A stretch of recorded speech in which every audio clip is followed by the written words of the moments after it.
आज हम देखेंगे क्लास 8 की वर्कशीट नंबर 9 और सब्जेक्ट क्या है सोशल साइंस। ठीक है, इसमें हमारा टॉपिक है chapter number 2 from trade to territories. ठीक है, तो इसमें देखते हैं सबसे पहले सेटअप अ न्यू एडमिनिस्ट्रेशन। ठीक है, कि ब्रिटिश के टाइम की ही बात है कि जब एक न्यू एडमिनिस्ट्रेशन यहाँ पर सेटअप हुआ था इंडिया में।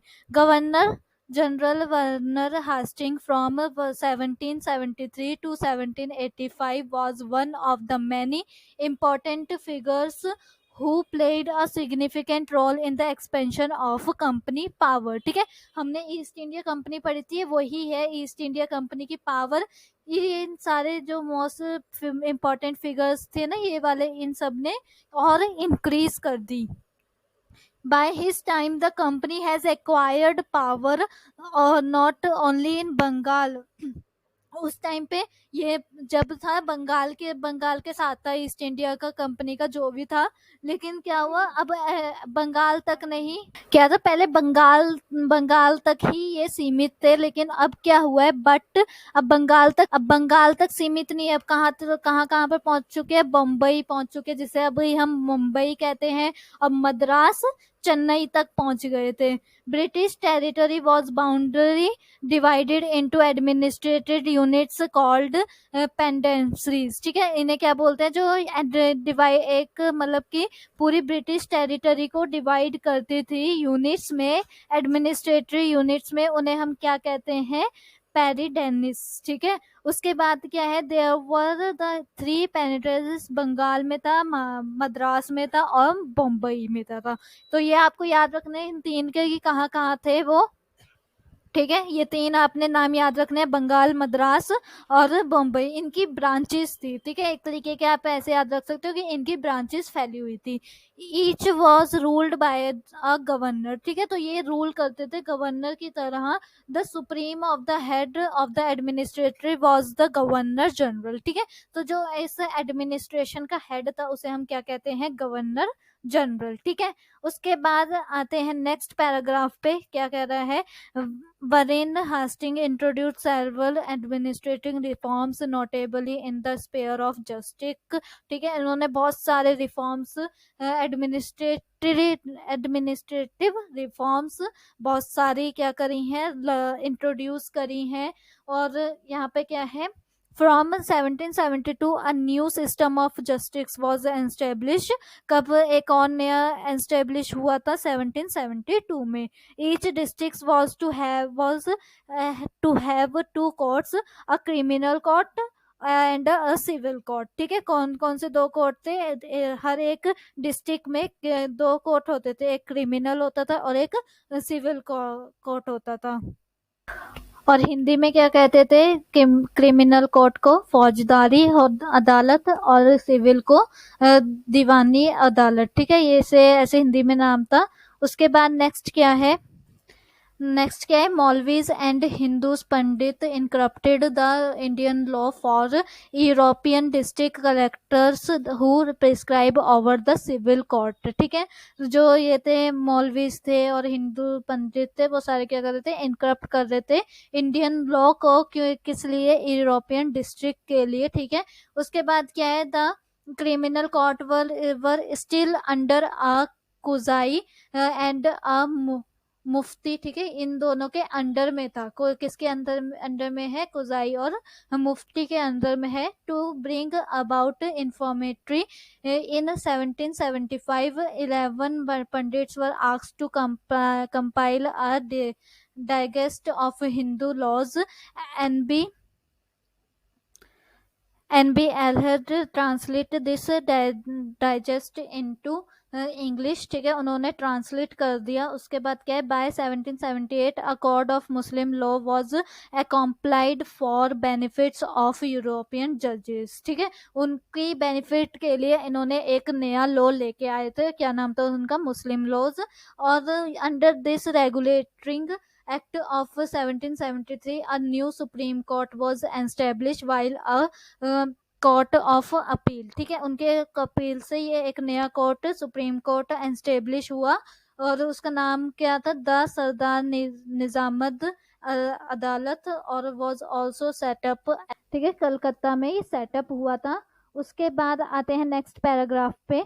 The principal figure in an Indian district was the collector, as the title suggests. His main job was to collect revenue and taxes and maintain law and order in his district with the help of judges, police officers and दारोगस, ठीक है। इन सब की help से ये जो district वाले वो होते कलेक्टर होते थे, ये क्या करते थे, अपना जो जो भी टैक्स था, रेवेन्यू कलेक्ट करना, लॉ को मेंटेन करना, ऑर्डर्स देना, ये सब करते थे किन किन की हेल्प से, जजेस की हेल्प से, पुलिस ऑफिसर्स और दारोगास की हेल्प से, ठीक है। उसके बाद नेक्स्ट क्या है, his office the collectorate became the new center of power and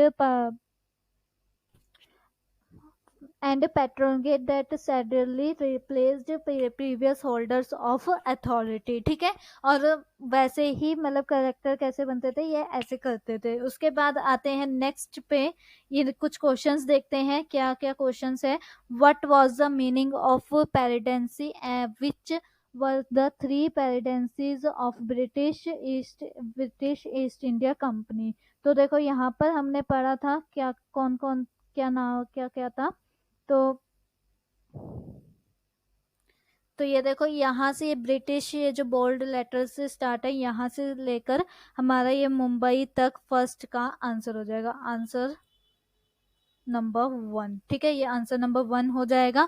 उसके बाद आते हैं नेक्स्ट वाले पे, who was Warren Hastings, was what role did he play in extending the power of British East India Company in India, ठीक है।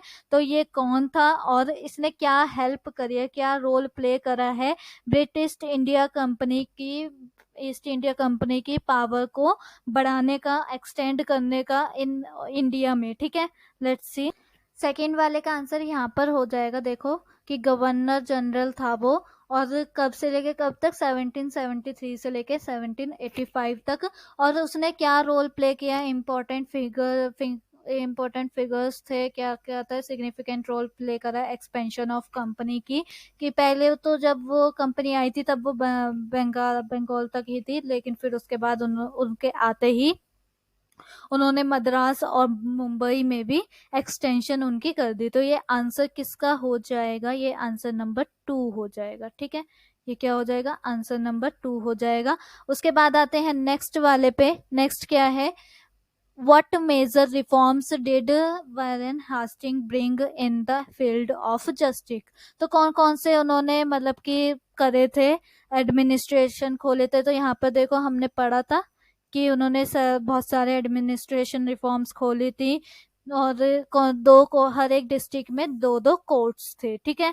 तो यहाँ तक आप लिख सकते हो कि वहाँ उन्होंने बहुत सारी रिफॉर्म्स खोली, और दो दो वो उन्होंने हर एक डिस्ट्रिक्ट में 2 कोर्ट्स खोले थे। तो यहाँ पर भी हमसे यही बोला गया है कि वो उन्होंने क्या क्या करा अपनी फील्ड में जस्टिस के लिए, ठीक है। तो उन्होंने ये सब कुछ करा। उसके बाद आते हैं, ये आंसर नंबर 3 हो जाएगा, आंसर नंबर 3, ठीक है। उसके बाद आते हैं नेक्स्ट वाले पे। तो फोर्थ वाला क्वेश्चन क्या कह रहा है, what was the work of the collector. तो कलेक्टर का क्या काम था, कलेक्टर का काम था, his main job was to collect revenue and taxes and main laws and order in his district with the help of जजेस, police officers and darogas darogas, ठीक है। इन सब की हेल्प से ये सब कुछ ये कलेक्ट कर पाता था। तो ये आंसर नंबर 4 हो गया। तो यहीं पर ही हमारी वर्कशीट भी कंप्लीट होती है, जहां पर हमने चारों क्वेश्चंस के आंसर भी फाइंड आउट कर लिए हैं और पूरी वर्कशीट भी समझ ली है। देन मिलते हैं हम अपनी नेक्स्ट वर्कशीट में, जहां नेक्स्ट वीडियो में। तब तक के लिए अगर आपको वीडियो अच्छी लगी हो तो लाइक कीजिए एंड चैनल को सब्सक्राइब करो, ताकि आपको चैप्टर्स प्लस वर्कशीट्स की वीडियो रोज मिलती रहे, ठीक है। अपडेटेड होते रहो और एक ही चैनल पे आपको इन दोनों की वर्कशीट्स मिलती रहे, वर्कशीट्स प्लस चैप्टर्स मिलते रहेंगे। एंड कमेंट में रिव्यू जरूर देना।